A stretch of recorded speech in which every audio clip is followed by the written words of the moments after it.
To peer into the future, a schism in time, or just a Skype call with a resident of a former British penal colony. We dial in Aussie Broad to get a glimpse of tomorrow on this episode of the Chanaran Podcast. I gotta pull it up. Did you do the transition? I did. Okay, Come on. Okay, count me in. 1, 2.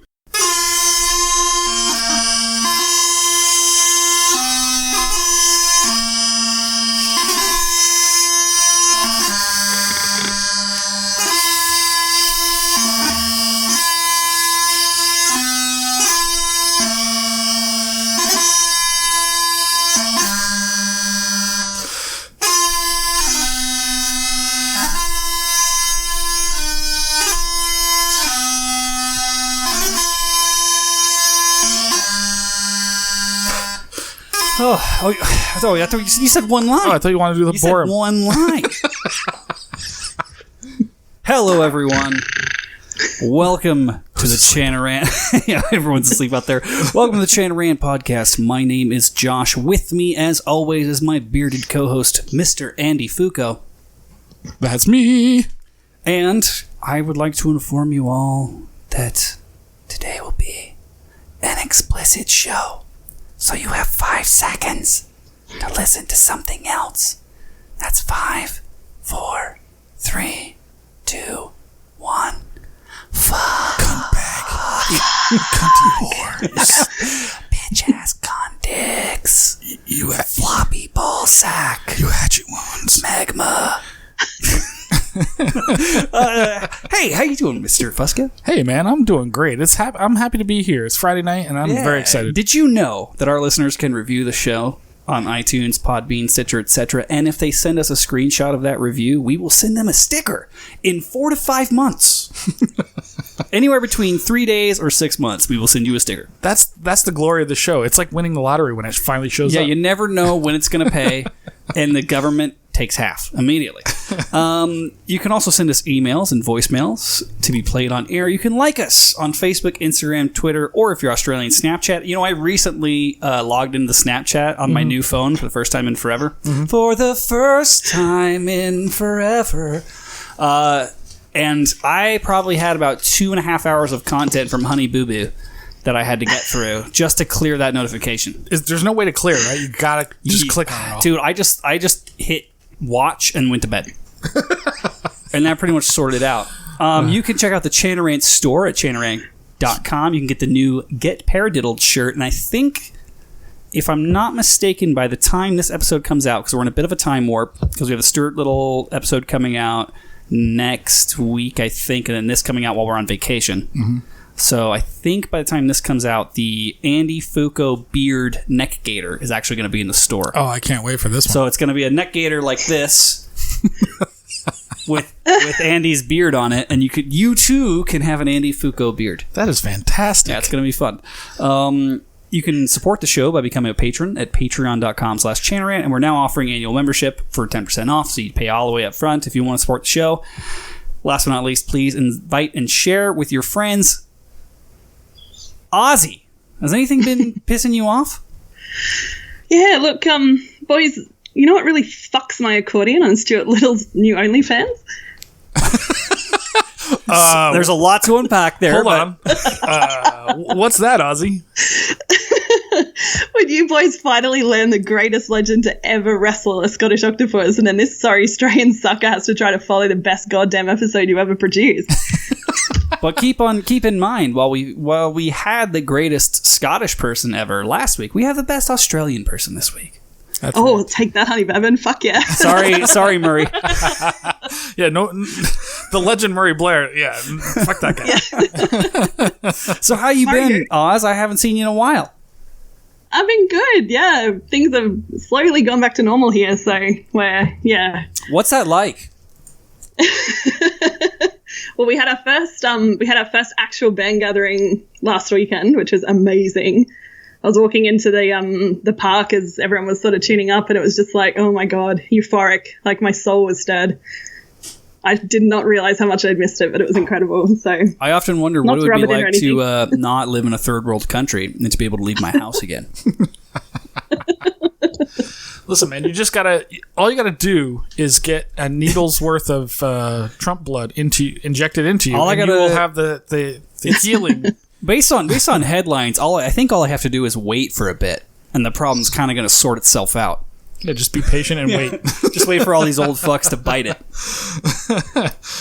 It's like, masks are undemocratic. Let's all get together and cough in each other's faces. I'm like, all right, you guys do that. I'm just going to kind of watch from the sidelines with my hand in a giant tub of fucking cashews like Winnie the Pooh and just like, just watch y'all off each other unintentionally. That's going to be great. Right. Yeah. I think we're coming through. We're starting to see the light.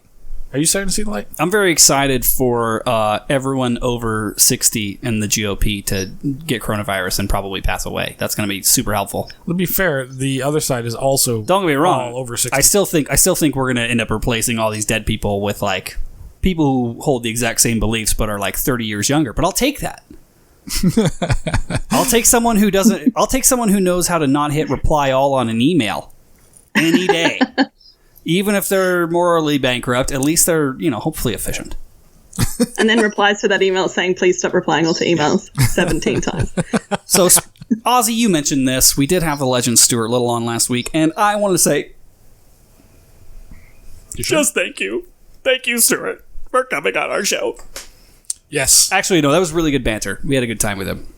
Many people are saying it was our best episode ever. So if you were on an episode of the Chan Rant podcast before that, get fucked, apparently. Yeah, it was worthless. It was a waste of your time. Yeah, nobody tell the dominatrix that's going to be holding my goddamn shock collar button that her episode was not the best episode. Yeah, no, all she needs to know is that hers was always the best. I don't want to. On the bright side, there can only be so much battery in that thing, right? Like, I wouldn't underestimate her ability to bring she's gonna walk in with this tiny little remote and two wires go out and hook up to a car battery. She's gonna have a generator on hand just in case. Yeah, dude, you're fucked. Yeah, I'm fucked. You're the one that's gonna have to lead the show that night, so you're gonna have to be ready for that. It'll be fine. I'm gonna be too busy trying not to bite my tongue off. It's gonna be awesome. You might want to get those like just a little mouth guard. Yeah, also like a stick and just like exactly. Like cut it. Like they used to do in the 1800s when they cut your leg off. But yeah, thank you, sir, for coming on. We had a blast. So that episode will be coming out soon because we have staggered for a break. So that'll be coming out, and then we have a extra special second part of that we did after we ended the official live stream. You don't remember. But and it was pretty good, so we'll probably release that to patrons first, and then eventually the general public later on. So if you want to hear it quicker, pay $5, asshole. Exactly. What the fuck? I was thinking about this on the way in though. Like we did a little bit of our Ozzy knows this. We have like a bit of a pre-show where we do sound check. We kind of make sure everything works. It never fails anyway. We fix it at the last minute. But during that whole time, we're usually like pounding bevs and just slamming fucking heavy metal. And I thought about this. We may not be the world's best, but we're definitely not the world's worst bagpiping podcast anymore. I would take this. I think we might be the world's most metal bagpiping podcast. Because we're pretty fucking metal, dude. How do you what's the qualifications for being most metal? Well, nobody else is remotely metal, so that gives us a big leg up. This is true. That's a good point. Big leg up on us. All right. What else? We pretended to do cocaine on air with Stuart, and nobody even noticed. Nobody even fucking noticed. We had this whole bit. Had this whole thing planned. We had the whole bit of like pretending to do cocaine right before the show. And we thought like, oh, that'll like will Stuart say anything, just trying to fuck with him, and nobody even caught it. Not a soul. I even had to go to. I had to ask Aussie Broad, hey, did you see the bit we did at the beginning of the show? Because I just wanted to see if one person noticed, somebody who was particularly keen. And she's like, I don't know what you're talking about. Like, just go watch the front again and see if you notice anything. She's like, no, I don't know what you're talking about. I'm like, you didn't see us do fake cocaine. Yeah, we literally had the fucking mirror and like everything. Nobody saw us do fake cocaine. The whole point was we were trying to just unnerve him a little bit. Just a little. Nobody even saw it because we were in this porn fucking dungeon. It's too dark in your sweet studio. That was during the day, mind you. It was a lot less dark during that, but yeah. Yeah. I'll tell you what though, I was amped, man. That was so. Fusco was asking me this question. For all of you who are out there in the pipe band podcast universe wanting to know how can you do a fake cocaine bit. 1, don't. 2, I did research. The way that we actually would do this back in the production days is you do vitamin B powder. So you like a B6 compound or something that's a powder. Right. And then you can snort it. It's not going to hurt you. People used to say like sugar and flour and shit. Like, no, that would hurt. That will fuck you up. That is not going to not fuck you up like make you altered. It's going to fuck you up like hurt you. Yeah. In a bad way. Yeah, we actually use B6 powder. I did some research on the internet. Yeah. They said that's what they use, so I bought some. And yeah, they said, I read something too, that, you know, Jonah Hill in the movie Wolf of Wall Street, right? He did so much fake cocaine, and apparently, I haven't seen the movie. Well, if you do too much, it'll still make you sick. Yeah, because it's just a bunch of shit in your lungs. He's like, oh, it totally fucked him up in his lungs because he had to do so much fake cocaine in the movie. Yeah, the trick we would do in bets is you shovel. So you would like cut the line, right? Mm-hmm. And you'd get the straw or whatever you're like the dollar bill or whatever you're using, and you're actually going lower than you normally would, and you would scoop most of it up as you went and like make the noise. Right. So you're not actually like really breathing it in. You're just like scooping it into the fucking tube. Right. Another trick I read about, which is interesting for those who want to do fake cocaine bits in the future. I like how this is the whole front of this podcast is about fake cocaine bits because nobody noticed our fake cocaine bit. Right. But one thing you do, or that the movie people will do, is they'll put like Vaseline or something on the inside of the straw or whatever it is you're using, and it'll stick as it's coming through. Yeah, so you can suck it through, but it'll just stick inside. Correct. Yeah, that's a classic. Yeah. So anyway, movie magic. Movie magic. Nobody noticed. Like, you guys remember the bit where we put Stuart and Doogie under the bus and I walk back and close the door? That was just the same shot as earlier, but in reverse. Movie magic. Oh, and by the way, that part in that video when Josh shoots them both? That was real. That was... Oh, shit. I wasn't going to give that away. I thought that was movie magic. I just shut them inside and shot my gun twice into the ground. Yeah, in the middle of Scotland. Nobody even noticed. That's how loud the tenor drums are. It was Glasgow, after all. It's a very scary part of town. So we have a lot to get through. We do? Yeah, so we've got a lot of shameless promotion. We've got one pretty decent email that I think we should get into while we have Aussie, because she's the smartest person in our fan base. You know what I was thinking? Sorry, everybody else. I was thinking I should transition to Aussie's picture. I forgot to do that part. Because she's now talking. So you had one job. Oh, fuck off. Hey, everyone. Aussie's also here in the interview screen, as usual. There she is. So I'm going to get right into this. We got this email, and we didn't do it... we got it right before the Stewart episode, but Stewart episode was all about Stewart, because he's a fucking diva. I mean, you guys don't even want to see his writer. Oh, my God. We had to send him 100 brown M&Ms in a champagne glass, like all his shit. No, he was actually really amenable. He sat there uncomfortable for a while, but he got into it. And he was the first Scottish person I've ever met that knows how to work a computer, so that was great. Which is remarkable, because he's not known for technology at all. We got an email from Stuart, the guy who traditionally never sends emails. Not for the show, but like he replied to something we'd sent him. Stuart? Yeah, Stuart. Oh, what did he say? Well, he's talking about the shirt that we're sending him. Oh, okay. But I'm like, I thought you don't do email, bro. He does, just... So, a couple episodes ago, we did Guilty by Association 2, where we lambasted, but I think also kind of gave a few positive points to different associations in response to the state of the season or lack thereof. So we got this anonymous email in, and it's a long one. I'm going to let everybody know. Aussie, you're going to probably want to take notes on this. Fusco, you're probably going to just look at porn on silent while I'm reading this. So here we go. Flirting with chicks. Here we go. Hey, dudes. Just finished listening to Guilty by Association 2. Here's a story and some thoughts on stuff. In parentheses, if any of this gets on air, here's the anonymous portion. I don't care if people know who I am, but I'll protect the innocent in my comments below. By the way, if you guys want to send us stuff, just let us know what the anonymous parts. A few years ago, I was on a branch presidency with a piping drumming association. Let's say I was Grand High Lizard of the Warm Rock branch of the North Star Pipe Band Association. I wasn't voted in, mind you. The person who'd previously been the Grand High Lizard quit. and left the rest of the board hanging. So they needed a volunteer, and literally no one else in the entire Warm Rock branch was willing to do it. So I did it. When I got in spite of not seeking the opportunity, I was excited to do cool things, set up some cool competition stuff, like maybe quartets, kitchen piping, etc., and maybe bring in some judges who could do especially interesting clinics, maybe on writing tunes, how to make reeds, etc. There were 3 people on that board. One was a similarly young and enthusiastic person with cool ideas. One was a sweet and almost saintly person who was always so happy to help and recognize their limitations and asked for help when it was needed.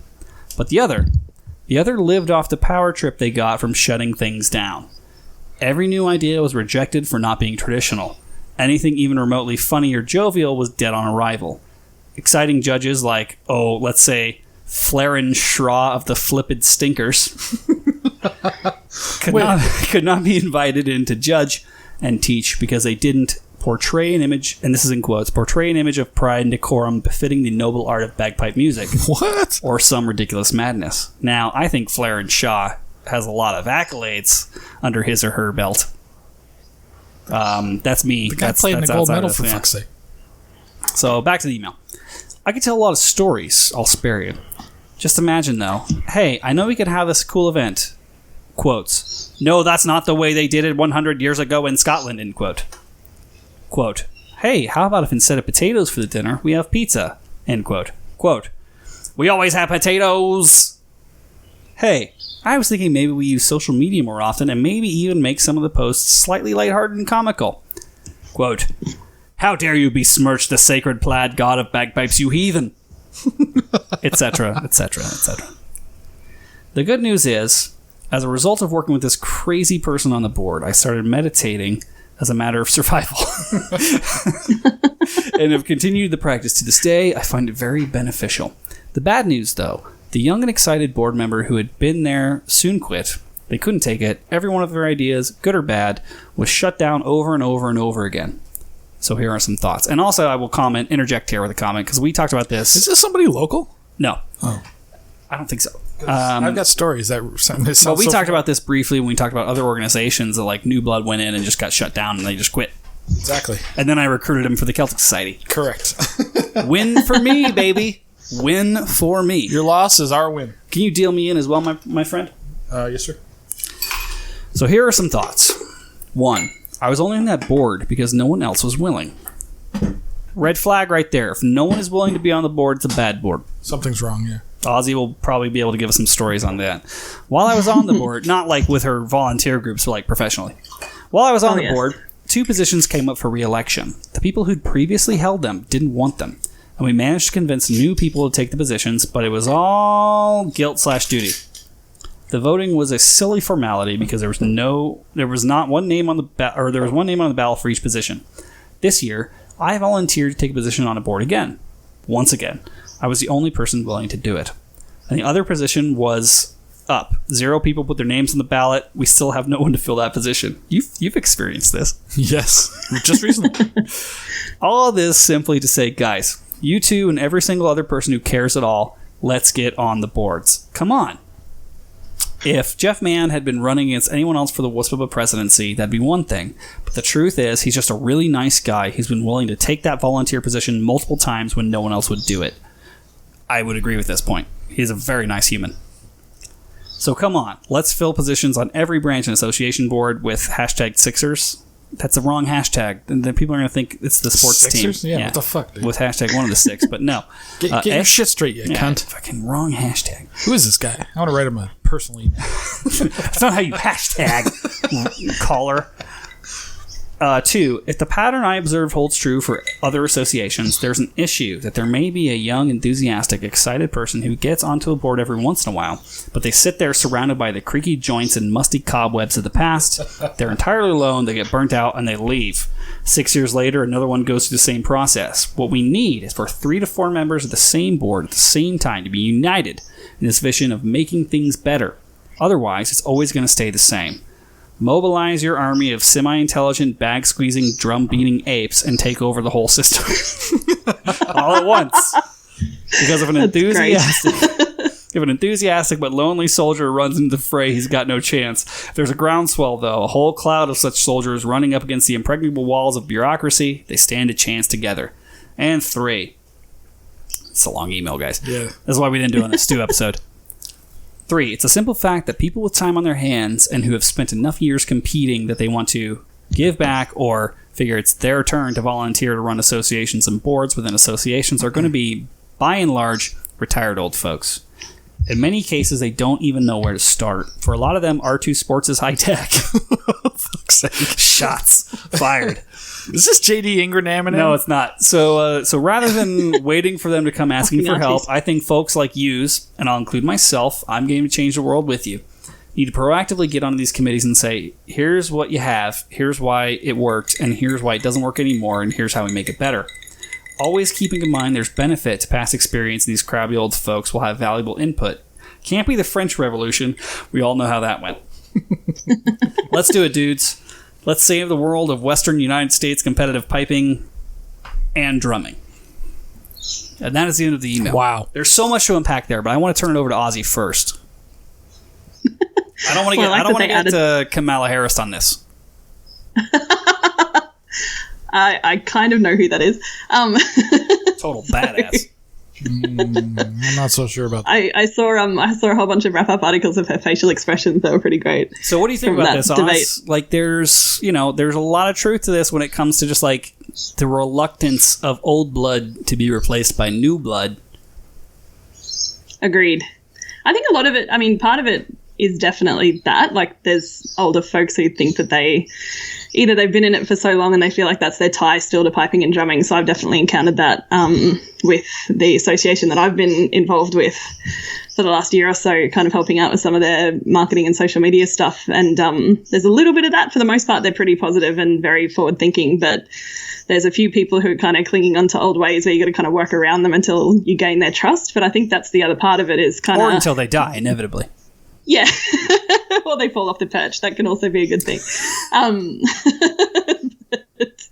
But they, I think that's part of it is kind of they don't trust necessarily that people coming in are going to, and I mean, they've been around the ropes a few times too, right? So they've seen people, for example, in Australia embezzling funds or leading dictatorships from national, and that kind of causes problems in its own way. So they're very reluctant to let new people in who are unknowns, basically, who might come in and sort of sway things in a way that is very turbulent. But I've also seen the positive side of this, which is that there are some older folks who are very happy to hand over to the younger crew to kind of see them all come through. And I've encountered that in my band, actually. I was telling Andy this week a story about one of the guys in our band who used to, when City of Brisbane Pipe Band dropped down to literally being like 2 people, kind of just keeping the documents churning over so that the band didn't fall apart.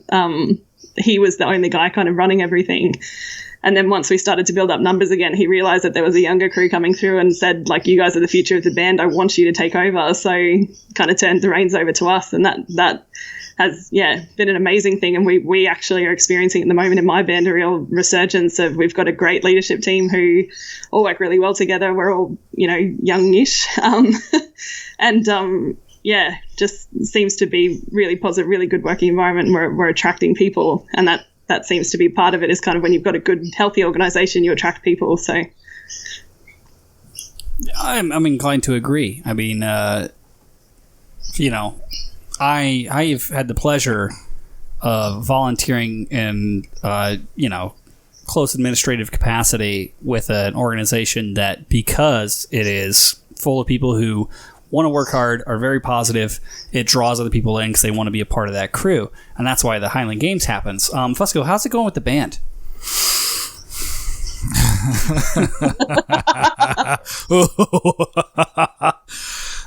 My experience is... How's your term as a charismatic leader going?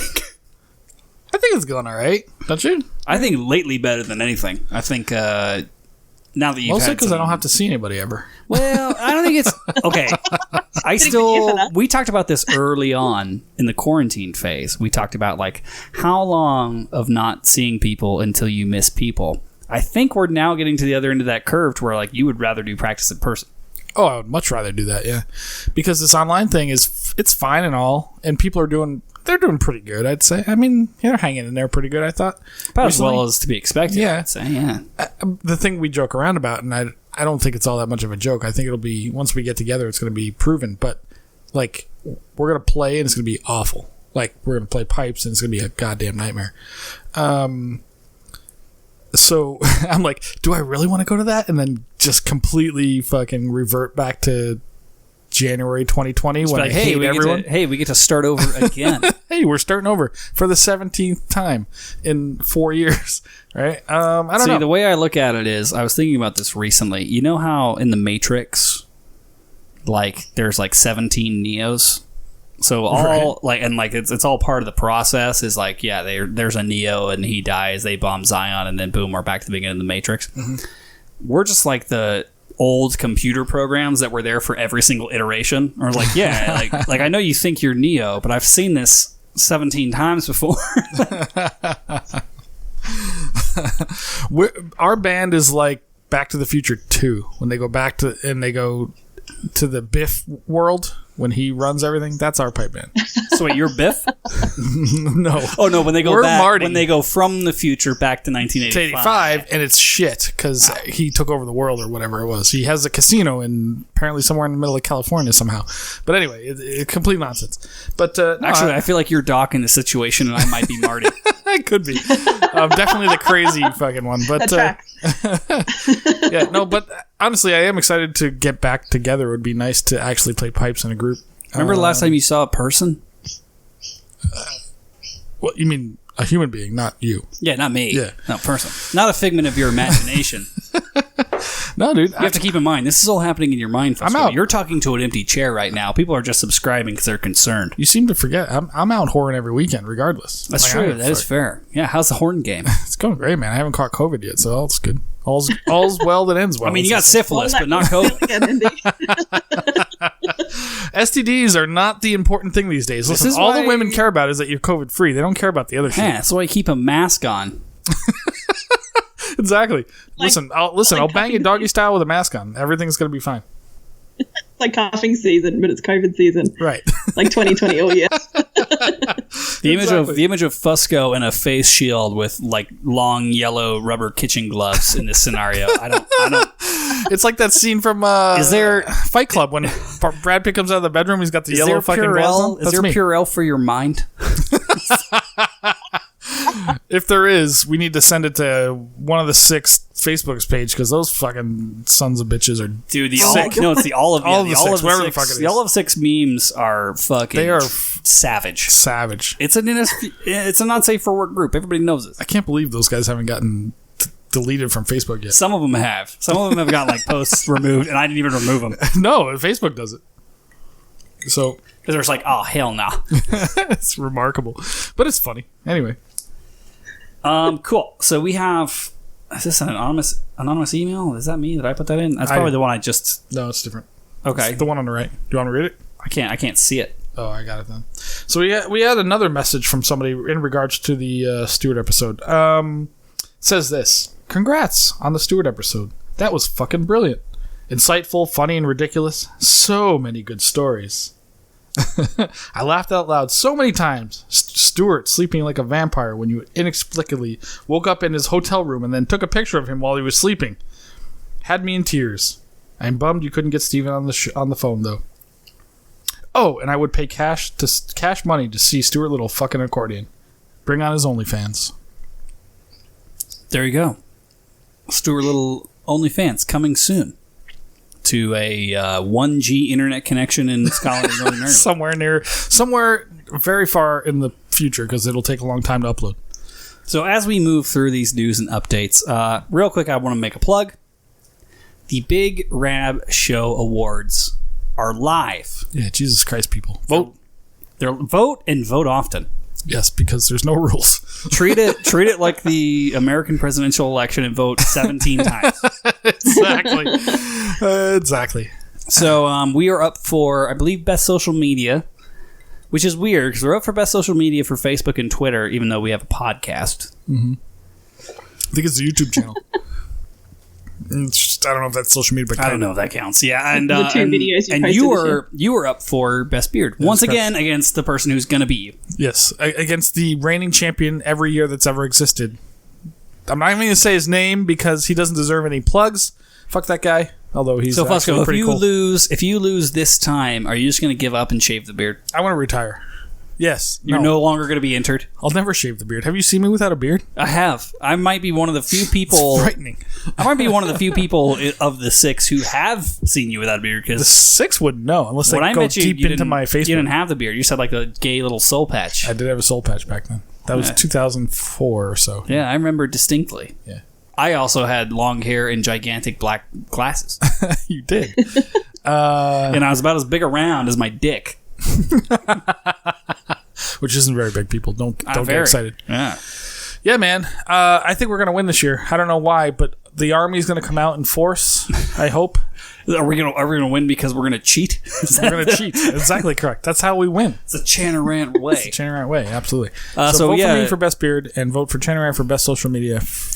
Yeah, I don't think there's a link on the Big Rag Show website. I think you have to go to their Facebook page and then click through to the website. That's what I had to. And whatever else you vote for on that ticket, it doesn't matter. Just make sure you vote for Chanarant and Fooko 100 times each.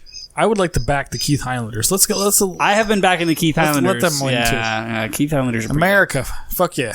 Let the American bands so have done something amazing. Whoever we have out there that's computer savvy, just write a bot that logs in on a random URL 700 times a day and just votes for the same thing over and over again. Let's just break it. Yeah, let's break the system. Yeah. We'll have like 7 million votes. Brad will be like, "There's no," but he can't deny the fact that we won. We still won. It doesn't matter how we won. Winning is winning. That's what we say. What the fuck is going on? You got a flock of beds in their voice. Say, why there? No, that's on your end. It's your end. I know. What the hell is going on out It's the magpies. They're coming for me. Jesus Sweeping Christ. season. Real quick, I want to plug, because, we haven't plugged in a while. We do have a referral link for the Piper's Dojo. Yeah. You work for the dojo. Do you want to talk about it a bit? Oh, Yeah, sorry. yeah. You want me to do it? Okay. Yeah, listen, you go to chanaran.com/suckless and you can get your first month for $1 of the Piper's Premium, Dojo. too. Yeah, premium access. You get access to everything. You can go in for $1, go watch the Stuart Little video and just quit. Just fucking do it, man. Just go quit. Oh, the interview video on Dojo? No. He did a special session about tuning about a month ago or so now, and then we had who else we have recently? Then just quit and get emails from the dojo for the rest of your life. Right.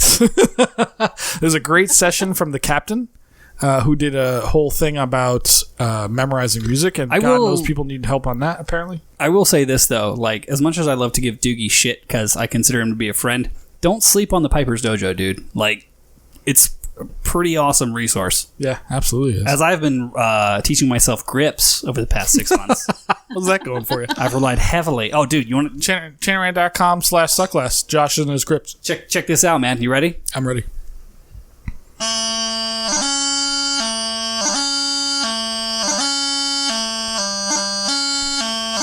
I think I hear a little bit of crossing eyes in there, don't you, Aussie? Yeah, definitely. Distraction. Let's see. Eventually, Cameron Drummond will write in saying, "Yeah, that grip still sucks." Yeah, he'll write and say your grip still sucks. You should go to Cameron Drummond's live classes. Did you know he teaches at the dojo? Yes, as long as you don't go to play for sheets because they don't pay us. No. Just go to dojo because that's free. But good on you for plugging them just then.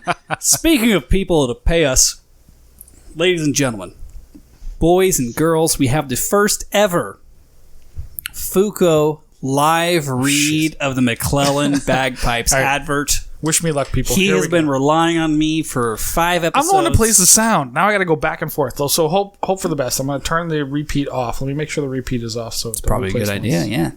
So we're gonna get some live reads from the man, the myth, the beard. All right, here we go. Hold on, I didn't mean to do that. Just make 2 windows side by side. Listen, I got 17 fucking windows up right now. I'm confused. All right, here we go. You ready? MacLellan Bagpipes, brought to you by BespokeBagpipes.com. Let me tell you, Josh, about the new Elevation Channer. Tell me, Sco. It's got classic timbre and quality.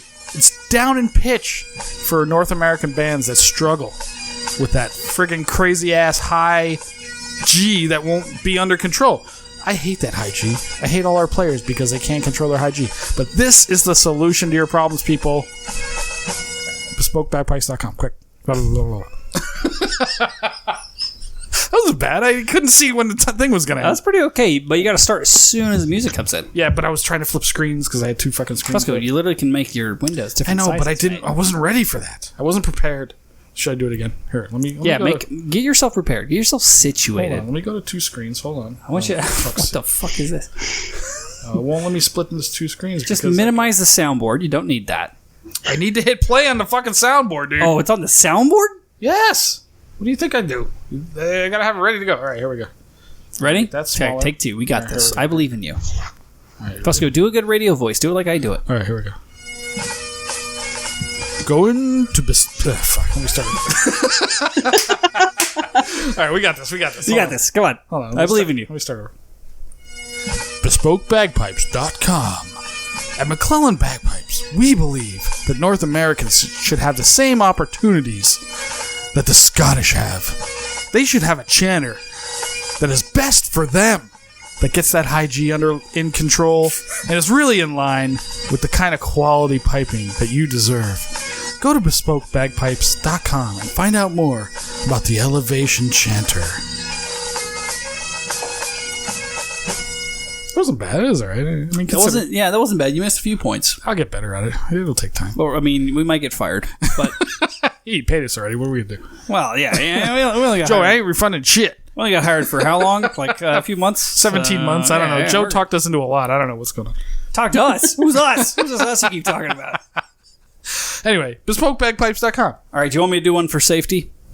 Sure, if you want. Okay, hold on. Let me figure out. So last time we did a lot of the chanter stuff. You know what Joe wants us to do? Gotta do Revelation, right? The Revelation bagpipe we haven't done much about. Sure. Okay. I don't care what you do. Okay, count me down, baby. You ready? Send it. No, I'm going to make you do the same thing I do. MacLellan Bagpipes, North American artesian bagpipe maker Roddy MacLellan from Eust, Scotland. Featuring sustainable solutions like the Revelation Bagpipe, which is a Delrin instrument with an internal design that overcomes the shortcoming of traditional Delrin bores. By changing the bore sizes and lining the bores with a cellulose polymer sleeve, we were able to produce and enable... Oh my god, this is all in parentheses. Fuck me, Joe. I gotta rewrite this. Start me again. Send it again. Take 2. Ah, yeah, fuck. See? It's not so easy. You got 3 takes. That's fine. You ready? You going to get it right this time? I'm ready. Ozzy, you're up next, so I just make it up as you go. Here we go. MacLellan Bagpipes, North American artesian bagpipe maker Roddy MacLellan from Eust, Scotland. Sustainable solutions like the Revelation Bagpipe, a Delrin instrument with an internal design that overcomes the shortcomings of traditional Delrin bores, as well as a polymer. All right, start me again. Send it again. Fight through it. It's funny if we fuck it up. All right, here we go. You ready? I'm going to skip that. Fuck. No, I was. Oh, Jesus. Yeah, count me. All right, here we go. You ready? MacLellan Bagpipes, North American artesian bagpipe maker Roddy MacLellan from Eust, Scotland. Featuring the Revelation Bagpipe, a Delrin instrument without all the shortcomings of a traditional Delrin bore. A new elevation chanter, classic timbre and quality, down in pitch and designed for soloists and bands in North America who are fans of the great Highland bagpipe, not the piccolo. You can get yours at BespokeBagpipes.com. Get your MacLellan Bagpipes at BespokeBagpipes.com. What did you say? BespokeBagpipes.com. Perfect. I gotta really rewrite some of these notes. Let's just write our own. Yeah, Joe we're gonna gave us have notes. to. We're gonna have to. And I'm reading past the parentheses is a nightmare. Hey, listen, you guys in chat. Brad says it's like watching monkeys fuck a football. Hey, Camille. Brad wants you to do it. You ready? Ozzy, you ready to do your MacLellan Bagpipes ad read? Do I have any ads to read, or am I just going off the cuff? You want to know that it's MacLellan Bagpipes, and their website is BespokeBagpipes.com. Otherwise, make it up as you go. Yep. And talk for 30 seconds. Yep, you got this. Ready? Sure. MacLellan Bagpipes, the US-made Scottish octopus, somewhere from North Carolina. There's a dude from Waken District who helps to promote it and pays a bunch of drongos in Vegas to promote it, and it's bespokebagpipes.com. And how awesome are they? Oh, they're so good. They're 10 goods. They have drones, they've got chanters, sometimes they've got bags, I think. They even come with tassels. I don't know what they actually do, but So we're probably gonna have to use a can ad for that one. But I will Either say way, it's this: funny. I've been following all of their social media accounts where they post a lot of pictures, like the crazy different like woods and things they use. Sure, they look fucking cool. They look like some cool fucking pipes. well, they are cool pipes, but we don't. Joe's not paying us for this part, so let's not talk about it. Oh, okay, perfect. moving smartly forward. We are on to our topic. The reason we brought Aussie on. Well, let's do. We got to win, fail, try. Oh, you want to do a break and then let's do that first, and then we'll get to the topic. I'm game for that because I could have a wee. Yeah, I need some absolutely ice. could. That's a good idea. We need ice. Don't trip Like to over. Don't trip over the fucking HDMI, bro, because it is going to kill you. You don't think it is, but it is. Dude, I was so hammered last week, and I never tripped over it. That's because we very carefully orchestrated you over it on multiple occasions. I think Kelly threw me over her back. And, I literally walked had you. I was like, give me your foot. Give me your foot. You put me in the back. Why am I not on that side where I can't fuck everything up? Because I'm usually on the other. I don't care. I could be on that side. It doesn't matter. It's just, it eschews traditional norms. I got very used to you being on that way. I didn't. I thought I was gonna, but I didn't. All right. So real quick, we're gonna take a break. I'm gonna play some music. We're gonna chat with the chat, and then we'll come back to the win, fail. We're gonna come back to the try win, and then fail, and then the topic. And then the topic of the week with Aussie Aussie Aussie Broad. Please stay tuned to this episode of the motherfucking Chanarant podcast. And hello, Chanarant listeners. If you are enjoying this shitty bagpiping podcast, then you have to become a patron of Chanarant on patreon.com.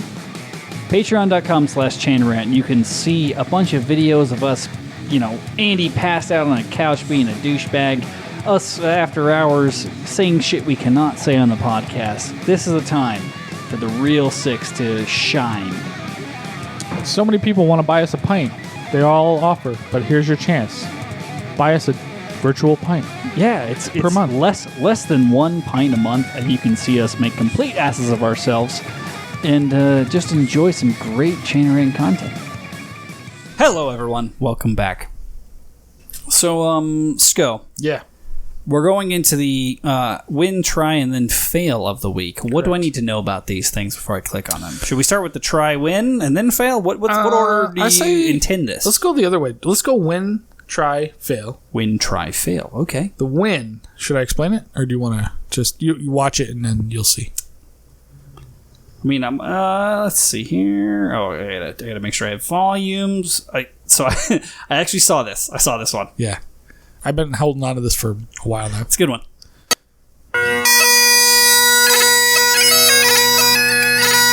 You have to tell people what's happening. So we're currently watching Lincoln Hilton play a 6-drone bagpipe. Like 2 years old. He took a couple old bags. As I hear it, he took a couple old bags and fused them. He's got 6 drones coming out of one bag, though. Yeah, 6 drones coming out of one bag. And listen to how well it's tuned. How did he tune 6 drones? I'm assuming with the help of the cameraman. Probably. But I am noticing a little bit of struggle. Oh, can you imagine Keeping that up? Yeah. He normally got 4 holes. Now he's got 7.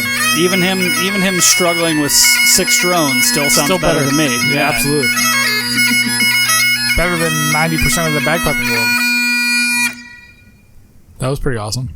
Pretty fucking badass. Pretty fucking badass. That's definitely a win. That's a win. I was like, hey, just for trying it and being basically as good as most people's bagpiping in general, done.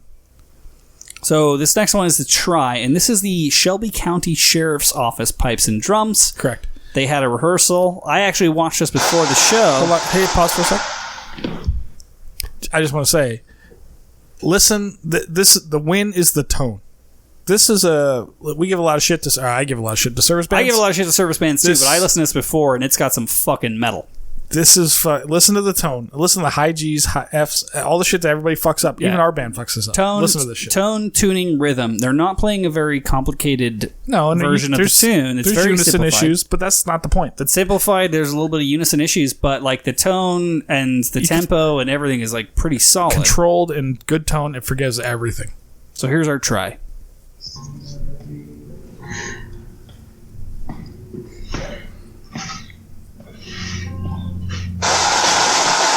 This is 1 drum and 5 pipes.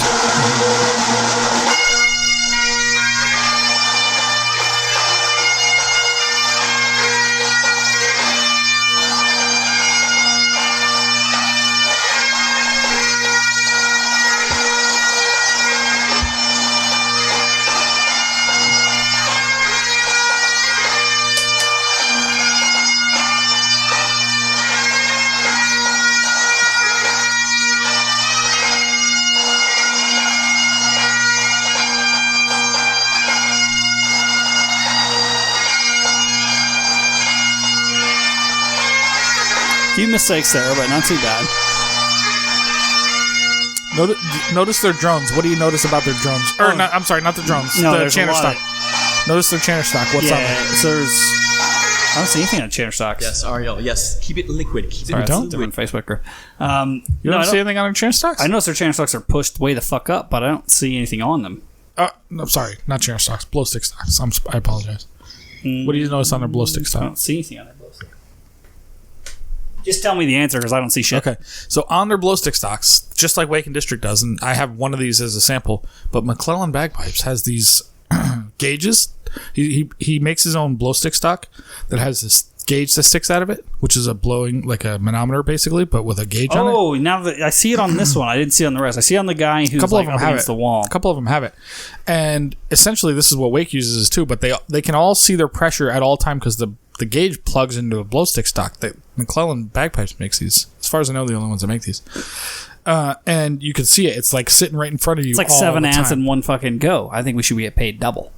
Well, that's true, but I just think these are cool. That's regardless of whatever the fucking ad is. So I have some commentary. We have one of these because I've practiced trying these out.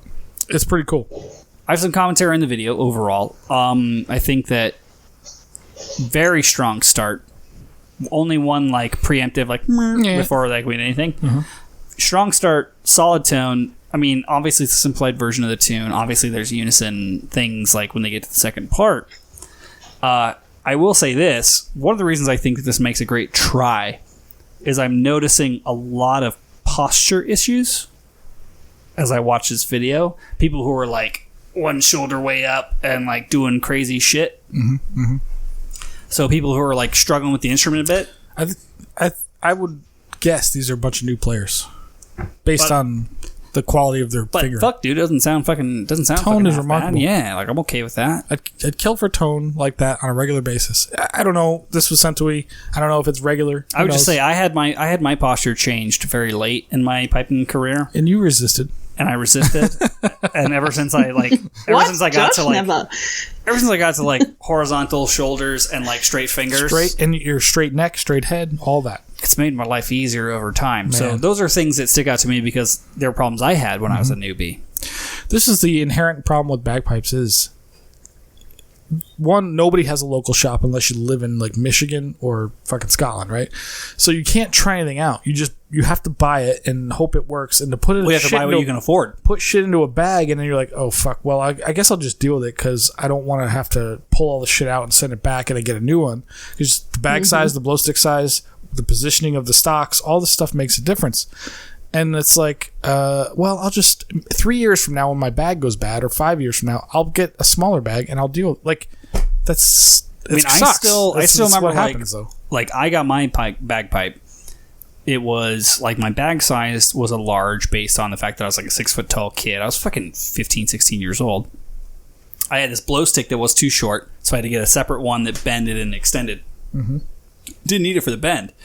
It was just the only one where you could extend it out further. Right. And I was always hunched up, like squeezing this large bag that was basically a fucking balloon because it was before like the hybrids were invented. So it's just like a Kevlar balloon. It was a fucking nightmare. Yeah, I remember that. I remember those days. It's absolutely terrible. It sucks. I had the exact same experience, Josh. I had a moose bag that was like a balloon, and like every time you blew up, it was like your arm was out here. And then I switched to a Willie McCallum hybrid one that was fucking like my entire top hand. It was like, oh, that's a hand that I can use on the bagpipes and not be ridiculously struggling. Your left hand can be of value. Well, yeah. Like I remember going to like the basically solid rubber fucking bag after that, and then like the hybrid bags that actually were useful. Mm. Hybrid bag's amazing. Yeah, way better, I think. Lots of improvements in that world. But the thing is, in the end, these guys probably have a bunch of posture issues for sure. But it's hard because you don't know. Like who's got shit on hand to try a bunch of different shit, like different blow sticks and different bag sizes. Like we always tell people, like go to your band practice, and this is not a thing anymore. Go try everybody else's pipes and find a bag that fits you. Like who's doing that now? Nobody. But I bet we could come up with a formula that mathematically says how long your fucking blow stick should be. Right. Like it's not hard. It's just nobody in pipe bands likes math. Well, that's true. And everything's so far behind. There's a way where we can come up with like a body height to weight ratio that would determine your bag size and blow stick length. Mm-hmm. And go nuts, Josh. It can't be that hard. Like, right? It can't be that hard to do. I mean, you just need what, like 15 variables, and you can figure it out. As an instructor, I kind of know by people's size roughly where they should be. It's the people in the middle that you deal with a little bit. But there's a lot of opinions out there, man. There's a lot of people that say, all right, the old traditional idea of like going bigger is better, right? That is mostly empirically proven wrong. Mostly, yeah, but there's still people out there that subscribe to that. But for the most part, people don't do that anymore. Like, let's get a giant bag. Like, I am 5'8" if I stand up straight on a good day. I was playing a medium bag forever, and it's the wrong fucking size, hands down. Whiskey out there. And I still have people tell me you should play a medium. I'm like, no, you're wrong, dude. I promise you're wrong. Like, I don't care how long you've been playing. You just haven't dealt with beginners and people that are smaller long enough to know that medium is not good for everybody, in my opinion. Like, extended small is probably good for the average size person, me. Have you ever even deigned to fuck with the r/bagpipes subreddit? No. I mean, I've looked at it, but very, very rarely. Because, like, there's shit in there that I'm like, oh, no. Oh, no. People who are very new students, don't have an instructor, and like, yeah, they said because I'm 6 feet tall, I should get a large bag. I'm like, stop. Stop. Like, Fusco, let me pose this. I feel like you're a bit of an authority. You've been in the world for a while. You know your shit. I do. Who should use a large bag? If you're 6'4" plus, maybe. If you're like 6'6", 220 pounds, you should maybe consider using a large bag. Maybe. So I played my first 3 years on a large bag. That's insane. I played my first fucking 10 on a large bag, Aussie. It was terrible. I know, it's insane looking back. No wonder I felt like I was making no progress. Dude, I was like strangling an air mattress the entire time. It was miserable. Let me give everybody a tip. Here's just a tip. I'm going to waste one of my YouTube videos on this tip. I don't know if you know this, but pipe bag makers will make you specialized bags if you tell them what you want. So, for example, I got mine custom with a drink holder at the back. They will do that. So, I went to Willie McCallum. Once that trend of the Willie McCallum bag, the guy from 78th Frasers, I forget his name, has one. Jack Lee has a size bag. Like the Willie McCallum, the Ross has one, like a small extended or something. It's somewhere between medium and extended small. But no, I'm talking even beyond that. There was small, medium, large for a long time. Then they added extended small. Then they added these personalized sizes, which is the Willie McCallum size, the Jack Lee size, the whatever the fuck. I can't remember all their names, but anyway. So I went to Willie McCallum. You get the Andrew Fusco size, which is 6 inches long, bent to the right, and uncut. But it's very thick, though. It's very thick. It's very wide. It's very wide around the middle. It's a short back. Tuna can. It's a tuna can. It's a tuna can, exactly. But anyway, I got a Willie McCallum. I was like, man, this is great.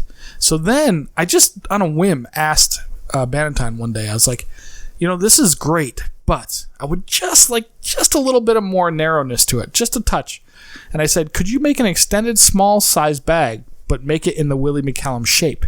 And he said, yes, we can do that. I was like, fucking gold, man. Yeah, it's about a half an inch less diameter. Well, the whole thing size, too is like, and it's moved forward just like, and it's like, oh my god, this is fucking gold. Like the whole thing too is just like, ask people. You get you miss 100% of the shots you don't take, right? Like just fucking ask them. Like, hey, I want this and this. Like my left hand is like, I can now masturbate with my left hand thanks to the strength I've accumulated from being able to play with my left hand. No, I think it's a good point, man. Like you gotta fucking customize and shit. You just if you're right-handed, it helps you match up your arms. Willie Nelson fucking plays a guitar with a 6-inch hole in it, dude. Like, here's the thing: some people say there's one right way to do things. I never agree with that. As a drummer, I've learned from drummers along the way. There's lots of techniques, and you can be very good at any technique if you want to. Now, I'm not saying that there's not like I want to call it a shortcut, but there's a generally accepted way that tends to work best for most people. I agree that that's true. However, look at like Stuart Little, for example. That guy plays his bag way the fuck out here with a bent stick. His drones are almost flat. That is not the generally accepted way to play pipes. Most people play them at a 45-degree angle with your chanter directly in front of you, very close to your body, but that is not how he plays, and could you argue with what he does? Like, no. Like, obviously there's exceptions to these rules. So it doesn't mean anybody is like, hey, you should play a medium bag because you're 5'10". Like, no. Like, explore what works for your body shape. There's exceptions to the rules, obviously. Any technique can be learned if you really want to put the effort in, for the most part. With a few exceptions, because if your instructor tells you not to curl your fucking fingers, don't curl your fucking fingers. Well, that's true. Don't fucking do that. That's not like, oh, I'm just doing it my way. It's like, no, you're doing it fucking wrong. You're an idiot. But I think part of the problem, right, is that it's so fucking expensive to buy any of this shit for bagpiping, right? So you, for example, in Australia, don't necessarily have access to some of the instructors you would in Scotland or parts of America, and so you are trying to figure this shit out on your own, and it's correct. Like $200 outlay every time you fuck up, basically. Like, oh, I think I need a hide bag. No, wait, I don't know anything about piping and this isn't right for me. Okay, I guess I'll spend another $200 on a hybrid bag. Like, every time you do it, you've got to spend more money, and it's not everyone has access to those resources. So yeah, I agree. Like, one of the best things that was ever told to me which was from Robert Watt, was, listen, I was playing a sheepskin bag when I came into the first year I ever went to the United States School of Bagpiping in Flagstaff. Because I played with Seamus's band and he made us play sheepskin, which is fine, whatever. It gives us a 3% improvement in our sound. Like, granted, I wasn't playing in grade 3 at Goat best. would have been great for. And he was like, "Man, you gonna play the Glenfiddich next week?" I'm like, "No." He's like, "What the fuck? Why are you torturing yourself? Like, just play a fucking Bannatyne bag. Like, you're gonna sound amazing with Bruce's reeds in a Bannatyne bag, and everything's gonna be great. Like." What are you doing? Why are you killing yourself? Well, I've talked and this is one thing that I take to all my students. Like, listen, man, when you get to grade 1 and you need that like 2%, you need to go from like the Spinal Tap go from 10 to 11. 10 to 11. Like, who needs that? Stuart Little at the Glenfiddich or whoever, or you know what I mean? Like, but it's funny you mentioned Stuart Little, Eddie, because he said that in that Pipe Majors symposium. He was like, a sheepskin bag, and he was totally on board for sheepskin bags, but he was like, it gives you that like tiny bit if you're at like the top of grade 1, but otherwise a hybrid bag is like way more stable and more easy to use. Oh my god, yeah, it's stable and it's easy and you don't have to fuck around. Like, so I've talked. I'd rather spend time practicing than dicking around my shit. Like, it drives me nuts when I got a grade 4 player using cane fucking reeds. Well, McRae pipes are great, but using cane reeds and a fucking hide bag and like, dude, you're spending more time dicking around than you are practicing. Just fucking practice and you'll be better and learn to blow tone and get your fingers to work. Like, so you're wasting your time. I've thought about this extensively because I'm pretty sure in our grade 4.5 band, maybe 5.5 band, somewhere in there, yeah. Which I would say like minus 0.5 from 4 would be like where I'd grade our band. So is that 5.5? Sure. I think I'm probably the only person that has only ever owned one set of bagpipes. The vast majority of people in our band are grade 4 players who own incredibly nice sets of pipes. Because they've replaced, Jer Bears got the same pipes. Jer Bears replaced his pipes. Once. Lowe's replaced her pipes. Daniela's replaced her pipes. Daniela's old pipes are currently residing 20 minutes from my place. A lot of these people have taken perfectly okay. Yeah, but sets you of pipes. should absolutely replace your fucking pipes because I'm aware of this, but there's a place I'm going with this. Okay, I want to hear this. Like, I have a lot of people who are on their second set of pipes and still aren't really like getting to where they want to go. And for me, the way that I've always looked at it is, hey, if you hand Zach Wild a $100 guitar and you play against him on a $1,200 guitar, he's still going to kick your ass. It doesn't matter. Absolutely. Like, that's just how it works. I would have said Eddie Van Halen, R.I.P., but we no longer have him. And that's always been my mentality. Is like, yeah, like, don't get me wrong, I'm going to replace my pipes, but fucking A, dude, like, most of the work that I still need to do is before my hands touch the instrument. Yes, absolutely. That's 100%. And that's the way I look at it. It's like, yeah, if you gave Jack Lee my pipes that you say suck ass, he fucking shreds on them because he's Jack fucking Lee. Jack Lee is not walking into Glenfiddich with your fucking pipes. Not in a million years. But I'm saying, but what you said earlier, this tracks that. It's like, yeah, if you're fucking going for the Glenfiddich, maybe that 5-10% makes a difference. Right. If you're playing grade 4 in fucking Flagstaff, it really doesn't. It doesn't. Absolutely. It's all about the person's ability to make the instrument sound good. I don't know if it was a piping thing I listened to recently or maybe it was music in general. I listen to a lot of music podcasts, but like, it's so much the touch of the instrument, your ability to play, to blow tone, whatever it is, makes a huge difference. However, I wouldn't say like Jeremy going from, I don't remember what his pipes were before. Maybe, I think they were also MacLellans. Maybe they were regular MacLellans to McRae's. I promise you there's a difference between regular MacLellans and McRae's. McRae's are fantastic. In sound, but it's not going to win you a contest. Steadiness, efficiency. I still think it's going to win you a contest. Maybe not. I mean, obviously it's still in you, but listen, other than Atherton's, MacLellan. 100% where I would tell people to go. Like, if you can't afford Atherton's, get MacLellan. Because they are fucking steady as shit. If you need... I totally fucking went right over my head. An affordable 100% and phenomenal sounding bagpipe, you go to bespokebagpipes.com, Fusco. Listen. Granted, if I could afford it, I'd buy Atherton's, but I can't. They're fucking phenomenal. One, I like yours. Atherton's They're are a little phenomenal. quiet, but I like them. They're phenomenal. That's just my channel and my reed choice because I don't have to play a goddamn piece of 2x4. But, So, Fusco, you want to introduce the fail so we can get to the topic? oh yeah, we haven't even... Jesus Christ. Okay. I think we should play the whole thing out because I actually haven't heard it, so I don't know what he does here. I really don't want to play the whole thing out. Play the fucking whole thing.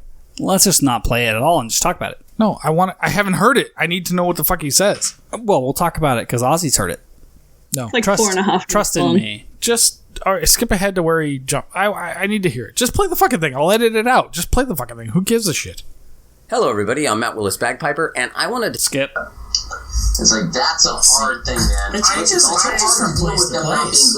While I appreciate what Matt's saying, I wholeheartedly disagree. Like 98% of service band guys don't give a shit. Yeah, and it's proven to me on. I've had like 1 out of 10 students that also do service, but also there's some, they get into it for the wrong reason because it's a service band thing to do, and I think it's going to be easy, and it's not. And then well, how about this? I actually completely agree with both of you because it's somewhere between 10 and 20% of the guys I'm talking about.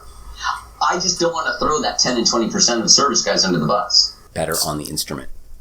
And that's what I was trying to say in that we're failing them. I very much want to apologize to anyone who heard those words and took it to mean that I was trying to, through my videos and other things, because I want to get it out there. I want more people to be able to learn. You guys and the work you do is very important work. My job here is just to try to make you a slightly better bagpiper, one step at a time. And I hope I get a chance to continue to do that. All right. I'm going to edit in the entire video, so you just wasted all of our time regardless. But fuck it. Well, I would love to know what he by actually not watching it beforehand. I would No, dude. Why can't we not play it? I don't understand. Why we can't just fucking play the video? Because fucking get the show going. So this is what we do. Let me give the gist here. Guest and friend of the show, Matt Willis, issued a YouTube apology after being on our show, basically because he thought that people in the service band community might be offended by comments he had about, just their willingness to get better, etc., etc., etc. The reason we brought Aussie on, aside from me missing Aussie's beautiful voice and face, was because she had some interesting ideas on this, and I have a few things. I talked to her about this offline. I have a few things that I agree with her on, and a few things that I don't agree with her on. About the because apology, Aussie is a cynical bitch. About the apology video. That's fair. I mean, we obviously have different opinion, but first off, Aussie, tell me about the tall poppy syndrome. Let's just lay a baseline of what that means. Tell me about tall poppy syndrome. Tall poppy syndrome. All right. So a rundown for all the renters and the gents in Vegas. So tall poppy syndrome is an affliction that all Australians and probably Kiwis, I think, and possibly even people from the UK suffer from, which is when you are too on yourself, which means you talk yourself up too much or are far too oblivious and not humble enough in yourself. You are completely kryptonite to being likable. So effectively the idea is that if you are the person who stands out among the crowd or puts your head up above anything else, you are a wanker and therefore need to be cut down. So tall poppy syndrome in Australia is very much you always stay humble or someone will make you make you regret it. Yeah. 100%. Wait. How would you apply that to us real quick before we move on? Because I feel like we stick our heads up and get them chopped off regularly. I don't, but you do. Josh, you wouldn't survive here, darling. Josh? Oh, that's true. That's true. There's no firearms, only boomerangs. Aussie, how American is Josh? 10 Americans. He's like 10 Americans. That's because I'm from Nevada. It's the only American Canadians state and Australians left. are very, very aware of how Americans we love you. We love you because you're American and you're very much of your own country. But here in Australia, if you do that, wow, prepare to be cut down. Well, to be fair, who would win World War II if it wasn't for the Americans, right? Boop. Oh, this is going to set Aussie off. But I get it. That's fair enough. Listen. So the poppy theory. So the reason I brought that up is oh my God, where do we start with this? Begin where your heart tells you to begin, because I think you have a strong thread here. You just got to follow it through. Right. So here's where we start. You need Aussie to finish explaining what it is, and then we'll all know why. No, I think she finished explaining what tall us and Matt are all on the fucking same chopping block. Well, you and Matt, I'm not, but okay, fair enough. Oh, so Josh is very Josh often self-deprecates. It's the nuance of it is if you can self-deprecate, you're forgiven. If you have absolutely no self-awareness, fuck you. Right. Also, so here's the thing. Me deprecating you doesn't count as you self-deprecating. No. Of course not. No, not at all. So here's the thing. So Matt issued an apology, and I noticed this. I saw it hit the SoundCloud. I'm like, hey, he tagged us in this SoundCloud thing. I'm like, what the fuck? So, and I'm aware what happened, the generalities of it. So I'm like, why the fuck did he apologize? He just drew attention to something that not a single person cared about. I'm like, this is weird. Okay. So then I got talking to Aussie Broad about it. Just randomly, she's like, hey, what was this thing all about? I'm like, I don't know. I'm confused. I haven't listened to it yet, but I will. Like, give me a sec. So then this whole we went down this rabbit hole of, one, what are you apologizing for? Like, what did he say? And then he posted a video of me talking about service bands, not him. Like, what the fuck is he apologizing for? I don't understand. Like, he was part of a conversation that I disagreed with him about the fact that service band members generally don't care about what they're doing, right? And Aussie's managed to hit this one on the head.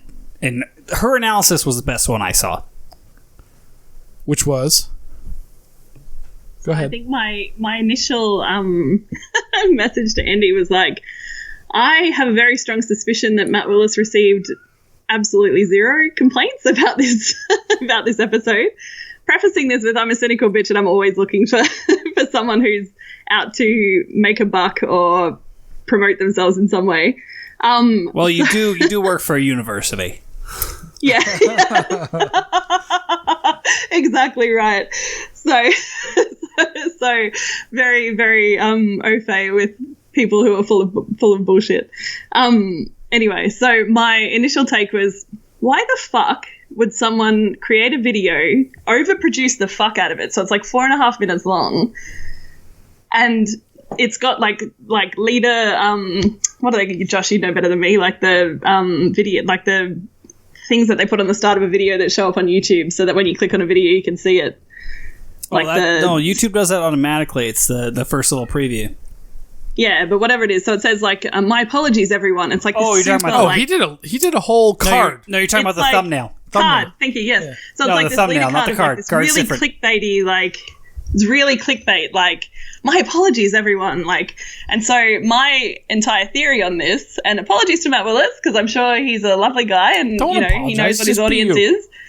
And he seems like a very savvy PR bloke, so good luck to him. Aussie, we never apologize to our friends. We only talk shit to them. That's very true. So my theory is that he knows that his audience, or like a big part of his audience for his YouTube channel, is service band guys. And going on your show was a big risk, but also a big opportunity because it's a completely new audience. I had no idea who he was before he came on your show, right? And by even talking about him right now, we're helping to advertise him. So don't worry, this will never go public. But it'll only help us too. We got weeks on this edit. But it's very so my theory is that he knows his audience. He knows that the service bands guys are particularly sensitive about this sort of stuff. No one fucking complained about it. And that he produced this video to try and double dip into the controversy, which he knows your audience loves, and try and capitalize on that. And he played the clip, which if you listen to his video, which it's already got more views than most of his recent videos anyway, so we're probably going to help drive traffic to that. So well done, Matt, because you're continuing to drive the PR by us talking about it again. But he replayed the audio of the episode, which basically he said completely benign stuff. Like, nothing he said could have been construed as bad, in my opinion, by anyone, even if they were particularly easy to offend. But then he plays a clip of Andy saying something like 98% of service band guys don't give a shit. So that's the controversial statement. Accurate. So then he, well, hey, accurate or not, he looks like a hero because he's playing this clip and he's like, oh my God, I'm so sorry, guys. Like, I've said this horrible thing. But then there's Andy saying, something that's much worse, which then means that the audience can launch to his defense. Which, who do we know in Matt's audience who loves to be a hero? Everyone. Is there Americans something about firefighters and cops that attracts them to that profession, do you think? I have a lot of thoughts on this. I have so many thoughts on this. I have a lot of thoughts on this, but I want to give Fusco first bite. No. Do you have more to say about this? I'll fill in as you guys dissect. Yeah, I want to give you first bite because I have some thoughts on this, but one, I was like, when she told me about this, I'm like, you're 100% right. This is complete nonsense. Complete nonsense, 100%. He's smart nonsense. One, is very smart. He's very clever. I like Matt. He's a good dude. But the like fake contriteness of like the way he like nothing after the listen, word but did you counts. watch the video when he turned to like he's like, I'm gonna play this clip, and then he turned and it was so schmarmy and like douchey. It's like, dude, like you can't possibly believe this. You're so like, I can read you. Like, this is so obvious what you're doing right now. And I get it. Like, you're trying to create draw people to you. But guess what? We're not about. Well, I don't know about you, but I'm not about that. Like, I will call anybody out at any time because I'm behind a microphone and I can't. So I have absolutely no invested interest. Piping is a hobby to me, and I don't give a fuck. So yeah, like I would be doing so much better in my life right now if I was like him, but I don't. I don't care. Like what I care about is people that want to get better for the right reasons, quote unquote, my right reasons, because you like music. Maybe your right reasons are different than my right reasons. Hey, I want to wear a kilt and I want to promote like this fucking guy that wrote this email earlier about the jerk offs that want to like wear a kilt, right, and honor the 100 years ago shit. Like, nobody cares about that.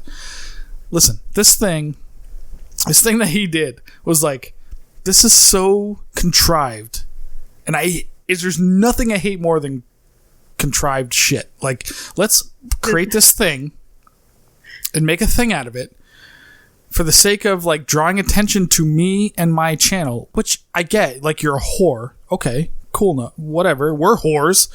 I don't disagree with that. We obviously are, but the difference is I'm watching my damage control. I believe what I'm going up. I believe what I'm saying. Like, everything I say, I'm telling you, I believe it. Like, I'm not saying shit just for the contrivance of it. Like, this blows my mind that he, especially because he highlighted what I said. Like, okay, like, highlight what you said. What did you say? Like, if you're going to apologize, then what did you say that upset people? Why are you pointing out what I said? Like, that was the thing that shit me about this video, Andy, is that he had nothing to apologize for. He played the bit that you that I said. Like, he's apologizing for me. Fuck you. Don't apologize for me, because I believe what I say. These guys are cunts. Play the music for what it is, man. I don't have any problem saying that ever. Play the music because it's fucking good and you want to be good at playing bagpipes, dude. Like, don't be a guy that dresses up in a kilt and then makes excuses for the rest of the cunts that want to dress up in a fucking kilt. That's all I got to say about that, Josh. You go next. I somehow very much doubt that that's all you have to say about it. Oh, it's coming. There's more. It's a rare case where I'm the voice of reason. Yes, I agree. Also, do you love how the New York accent broadens as he gets angrier? Oh, always. I've known him for a very long time. You guys are setting me up. Yeah. I know this is you cunts. The thing that should be about it was that not that he said this stuff or set you up necessarily. It's that he assumed his audience was dumb enough to fall for it. And what shits me the most is that most of them fucking were. If you read the comments, everyone fell for it. The YouTube comments, it's like, can you the Facebook comments, see that this is contrived bullshit? Wait. You can go ahead. Go ahead. Take the other side. Everyone, I'm not taking the other side, man. No, but it's fair. There's reason. I'm gonna take the side of reason here. Okay. Fuck you, dude. Reason. Okay, like. Everyone who watched that video and commented like, nah, like I watched the entire video. I read the comments. Most of the comments, actually the vast majority, 99% of the comments were, bro, why are you even making this? Like, you didn't say anything wrong. Chill. But they still... But that in and of itself is just that alone buys into that he did something. But yeah, 100%. What I will say is, like, yeah, like, you guys... Oh, fucking Christ. Somebody's texting Josh. No, I'm getting a fucking... Oh, phone call. Phone call. It's probably Kelly Sheehan saying... Seriously? Fucking... Is it Kelly Sheehan? Group? Oh. No, so, like, everyone's like, oh, well, this guy just did it for, you know, the shock value and having a clickbait title and getting more views than he would normally have on his other video, and he's leveraging his appearance on the Chanarant podcast for more views. Yeah, that's fucking obvious, dude. Totally. Well, no, it's obvious to you and me, Josh, but not to most of his audience. That's like, the point. Why wouldn't you do that? I agree. He's very smart. He's got a great PR brain, but he assumes that his audience is dumb, which, you know what? They are. Well, I don't think his audience is dumb, but, like, there is, you know, what it comes down to, in my opinion, is, like, do I think he actually received a complaint? No, not at all. I don't think that actually happened. Mm-hmm. And I very much like Matt as a human being. I like his content. I think that the production value he brings to these kinds of things is nice. I love his channel. I'm subscribed. I fucking watch his videos. I think that he did a thing that would bring more attention to his channel, just like we do when we have a dominatrix on, just like we do when I'm gonna get fucking shocked to death on one of the more recent episodes. Like, I can't wait for that. Yeah, like, you know, when we talk about master clickbaiters,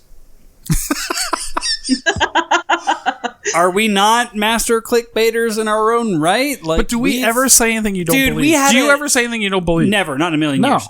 But we had an episode that was... This is the question. But hold on, let's get to this. Let's cycle. Like, we had an episode titled Getting Paradiddled by Aaron McLean because it was a good title. Okay, sure. Now, getting to the content... Do we make shit up? No. This is the difference, though. Like, of course we clickbait the shit out of this But show. we also don't really push the YouTube that hard. Like, if you're gonna be in the YouTube game, dude, you gotta like do unboxings and have fake beefs. No. Here's the difference, Josh. He's double dipping. He wants to appeal to his service band audience, but he also wants to appeal to the controversy that your audience loves. Yeah, but... Which is like smart, like really smart. Yeah, but you got to keep in mind, he's got a bigger audience than us. That your audience isn't smart enough to figure out what he's doing. Yeah, but you got to keep in mind, he's got a bigger audience than us. He does. So, realistically, we have gain in this scenario. Yeah, people are going to be like, "Oh, maybe I haven't seen any giant increase. I better subscribe to the Chanaran podcast to figure out what thing Matt didn't say." He's trying to capitalize on your audience to add to his audience by assuming that your audience is dumb enough to fall for it. Well, that's my point. We tried to capitalize on his audience by having him on the show. Yeah, totally. That's so it's true. meant to be a cross promotion, but he said something he said stuff on your show that he then tried to backflip on his channel. To your point, you never are not genuine, and that's to Andy's point about tall poppy syndrome to start with. But we also have genuine, people will see through you. We also have a topic on this show that's mostly talking about that video. So how is that not also cross promotion? No, cross promotion is different than being disingenuous. Well, this is the thing that I have an issue with. I will say this: disingenuousness. we have never been disingenuous. We are always bastards. No, that's not my point. Like you can hate me. New shirt. ABB. I believe what I say. New shirt. ABB. Always be bastards. Always be bastards. Listen, that's the thing. That is kind of our motto. That's a new thing with one of my students is all ABF. Always be focused. Because god damn it, people, focus. You lose the focus and everything goes to hell. But listen, you mean like you're losing focus right now? Correct. Listen, Matt is a very clever guy. I agree. We didn't know that. We didn't. He's the only I person. noticed him like a year ago, and I was like, "This guy's better at fucking YouTube piping." He's doing YouTube better than us, absolutely, and I agree. And he's just tricked us into spending 20 minutes of your show talking about him again. So, but I'm okay with that because it's real. All I want is reality. Like, I'm tired of the nonsense, man. Like. He's gonna come back. He's gonna be like, "Oh, I need to respond to this," which is gonna be great because, like, him and I don't agree. Like, that's what set it off. And he was very interested. Remember when at the end of the show when he was like, "Oh shit," he's like, "Oh, I want to talk to you more about this." Like, I would love to go toe with him about. Like, you guys. Oh, go ahead. Oh, we're doing. Oh shit. Here we go. Are you ready? I'm ready. Listen, motherfuckers. Brad, what's his name? Matt Willis has a lot of things to say about bagpipes. He also has a great YouTube channel. He's got a great YouTube channel, and I appreciate that. A man who will self-promote is amazing. However, one of the things that's really important to me is that you're very serious about what you're trying to portray. One thing I am is honest. I will be honest to a fault. Listen, motherfuckers! This is the thing that goes wrong with people that don't know what they're doing. You got to be honest with your members, motherfuckers. Listen, it's all terrible. Bagpipes are a really hard instrument, but you know what? Be honest with people. This is the thing that makes me upset. Is so encouraging. It makes me crazy. It's like, just tell people how it is, man. Not everybody's got to be a member of your service. Some people fall out. It's okay when people aren't good at what they do. You don't have to be amazing at bagpipes. Listen, you can just quit, motherfuckers, and play tenor drum like the rest of the world. It's okay. Oh my God, I'm spent. Should we start that over? When was the last time we had a dubstep rap? We haven't done that shit in a while. It's been far too long. Far too long. It's my favorite. Let's do Aussie Broad does a dubstep rant to Matt Willis. No, Listen. honestly, I'm gonna fucking just kick this shit in the nuts. Why am I still getting these fucking Facebook things? Is that Beer Boy? I don't know. Here's what I think. As the resident marketing genius, Ozzy only laughed a little, so I'll take it. I was gonna say resident. Resident. Resident. Okay. Yeah, no, I get it. I completely get it. It's a good move. I would make that move, 100%. So marketing, it's genius. Yeah. From a marketing standpoint, it's genius. You gotta. Honestly, it helps us too. I mean, we have an audience of people who. He's got a bigger audience than we do. I got it. So. And also, I thoroughly enjoy having Matt on the show. I think he's got good opinions. This is I have no qualms with this. As far as clickbaity shit, we've done the same thing. Like Dirtbag Olympics. No, we have not done the same thing. Dirtbag Olympics was super fucking clickbaity. Like How to Win Worlds featuring Stuart Little. That's titles of the episodes is totally different thing. No. How to Win Worlds was a video we shot. It's a title of our video where we just put Stuart and Andrew Douglas in the boot of a bus. It was a fucking joke. It was an obvious joke. But it's a different thing, dude. It was still a different thing. You're crazy, still clickbait. man. So it is 100% different. Very though. different. It's clickbait, but between putting something up that's like clever titles or clever like getting people to click on your video versus here is something. Here's the controversy. False. Yeah. Here is my counter proposal. He never in any of his I went back and checked. In none of his videos and in none of his titles does he actually say someone complained. He says stuff like, that might have been misconstrued or whatever. He didn't get a fucking single complaint. No way. Stop fucking calling me, you idiots. Brad, stop calling us. I would say that it's a good move, marketing wise. I would make that move. It's fucking genius. Don't get me wrong. I've done that move before. It's goddamn genius. However, it's not real. And that's the problem I have. I am a reality person. So you think it's disingenuous? Yes. 100%. Yes. The whole point of our show is that we are, I would say, raw, but also we might be wrong. There's no doubt that we're wrong. We're wrong, but often. we believe what we say. Well, we're wrong often, and when we're proven wrong, we adjust.